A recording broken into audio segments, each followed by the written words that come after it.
ہم مولانا خادم حسین رضوی کو صحیح طرح سے پہچان ہی نہیں سکے، ہم ان کو جان ہی نہیں سکے۔ آج جب وہ ہمارے شہر سے، ہمارے ملک سے،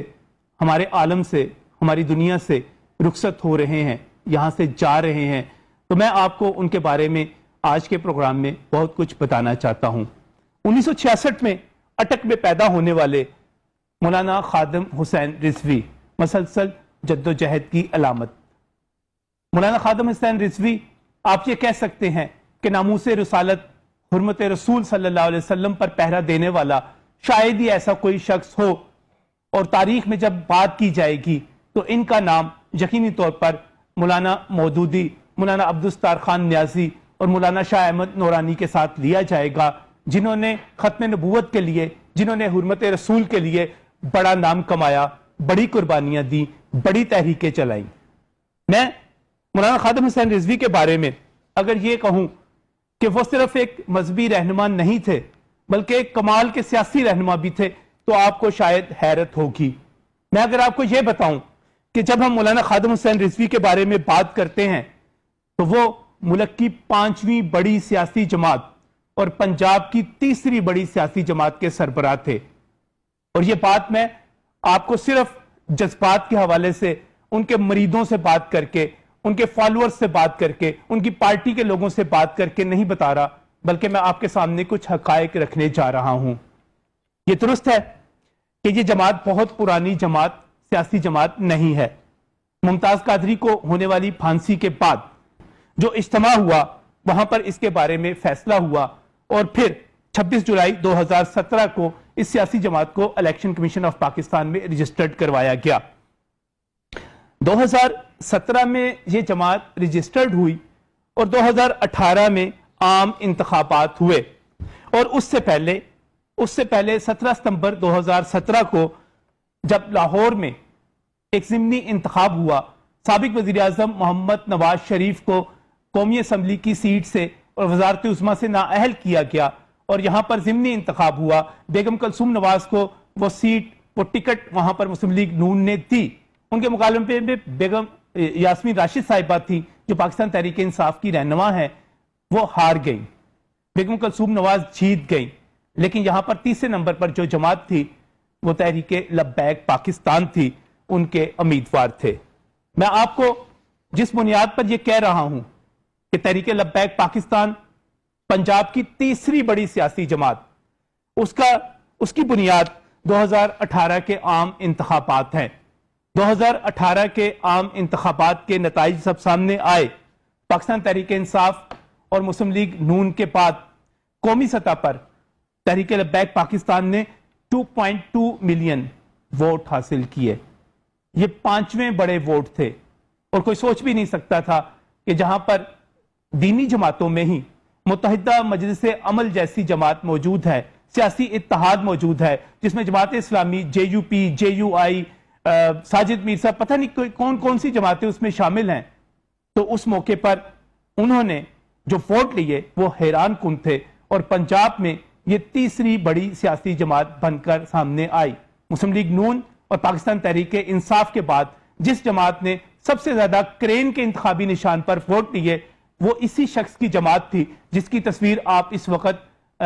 سکرین پر دیکھ رہے ہیں۔ مولانا کی جماعت نے پنجاب سے 1.9 ملین ووٹ لیے، یعنی کہ صرف پنجاب سے 19 لاکھ ووٹ انہوں نے حاصل کیے۔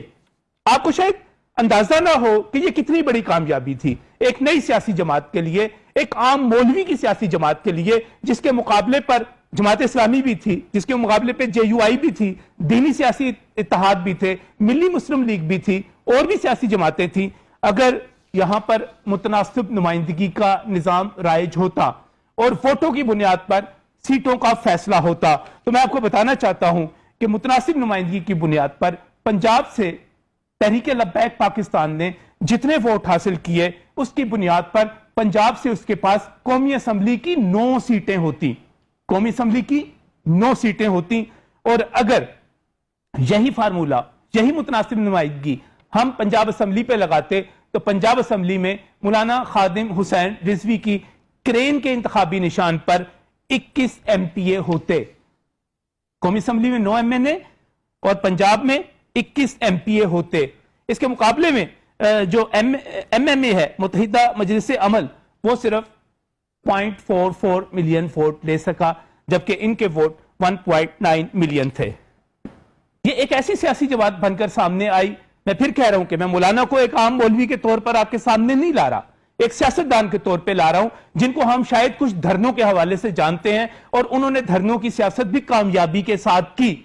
اتنی کامیابی کے ساتھ کی کہ توڑ پھوڑ تو شاید بہت کم, بہت اکا دکا واقعات ہوں گے, لیکن انہوں نے اپنے سیاسی مقاصد کے حصول کے لیے, اپنے دینی مقاصد کے حصول کے لیے, حرمت رسول کے لیے, ختم نبوت کے تحفظ کے لیے جو کردار ادا کیا, اس کے نتیجے میں جو پاپولیرٹی ان کے سامنے آئی. تو جب 2018 کے انتخابات ہوئے تو مولانا نے پنجاب کے 297 حلقوں میں سے اس قابل تھے کہ 262 حلقوں میں اپنے MPA کے امیدوار کھڑے کیے.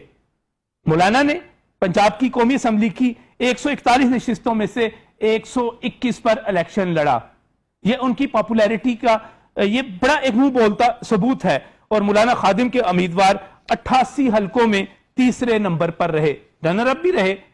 کچھ کم حلقے تھے, لیکن تیسرے نمبر پر 88 حلقوں میں مولانا خادم رضوی کے امیدوار تھے. اور چوتھے نمبر پر جن حلقوں میں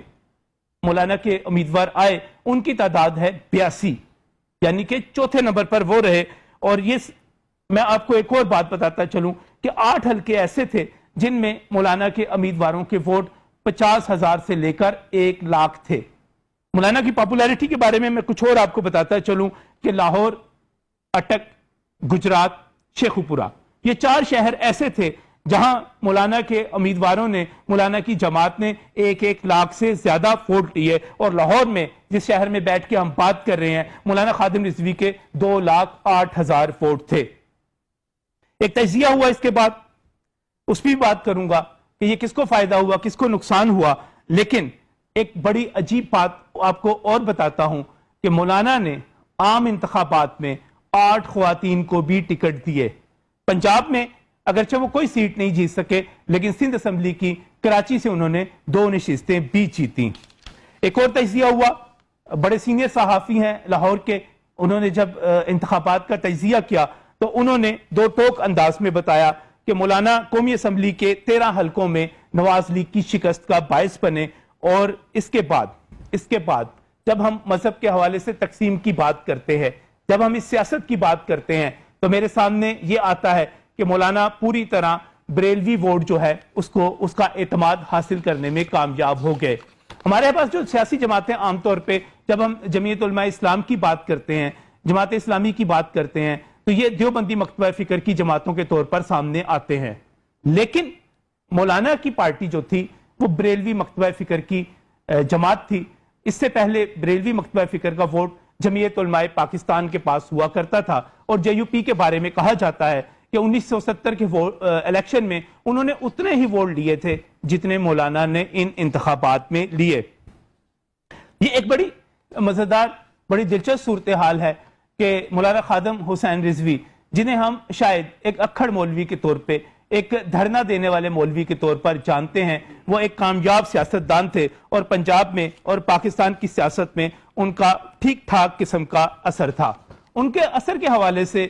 2018 کے انتخابات میں وہ کس طرح اثر انداز ہوئے, میں آپ کو NA57 راولپنڈی کی مثال دینا چاہتا ہوں, جہاں سے سابق وزیر اعظم پاکستان شاہد خاقان عباسی امیدوار تھے. شاہد خاقان عباسی جو تھے انہوں نے جو ووٹ دیے 1,24,703 تھے, اور ان کے مقابلے میں پاکستان تحریک انصاف کے امیدوار صداقت علی عباسی تھے. صداقت علی عباسی کے ووٹ جو تھے 1,36,249 تھے. پاکستان کی اس جماعت نے, تحریک لبیک پاکستان نے, وہاں سے جاوید اختر عباسی کو ٹکٹ دیا اور انہوں نے 27,693 جو ہیں وہ ووٹ حاصل کیے, جو ایک بڑی, آپ لاہور کے الیکشنز دیکھ لیں, آپ پنڈی کے دیکھ لیں, گجرات کے دیکھ لیں, شیخوپورہ کے دیکھ لیں, تو مولانا ایک کامیاب سیاستدان کے طور پر سامنے آئے. اور اب یہ کہا جا سکتا ہے کہ تحریک لبیک پاکستان سیاسی میدان میں بھی, دینی میدان میں ان کی اہمیت مسلمہ اور عشق رسول کے حوالے سے, حرمت رسول کے حوالے سے, ختم نبوت کے حوالے سے جب بات کی جاتی ہے تو آج ان کے مخالفین بھی یہ تسلیم کر رہے ہیں. میں مخالفین اس حوالے سے کہہ رہا ہوں کہ جو ان کی ان کے فرقے سے تعلق نہیں رکھتے, ان کے مسلک سے تعلق نہیں رکھتے کہ مولانا نے جس طرح حرمت رسول پر پہرے داری دی, جس طرح ختم نبوت کی چوکے داری کی, شاید کوئی دوسرا اس دور میں نہیں کر سکا. ہم اعتراض کر سکتے ہیں, ہم اعتراض کر سکتے ہیں, مولانا کی بہت ساری باتوں پر اعتراض کر سکتے ہیں, اور یہ بات اس لیے درست ہے کہ نبیوں کے بعد کوئی معصوم عن الخطا نہیں ہے. لیکن مولانا کی کامیابی کو اٹک سے لے کر لاہور کے مدرسے, لاہور میں آنے تک, پھر سیاسی میدان میں آنے تک, پھر تحریک لبیک پاکستان بنانے تک, پھر 2018 کے انتخابات تک,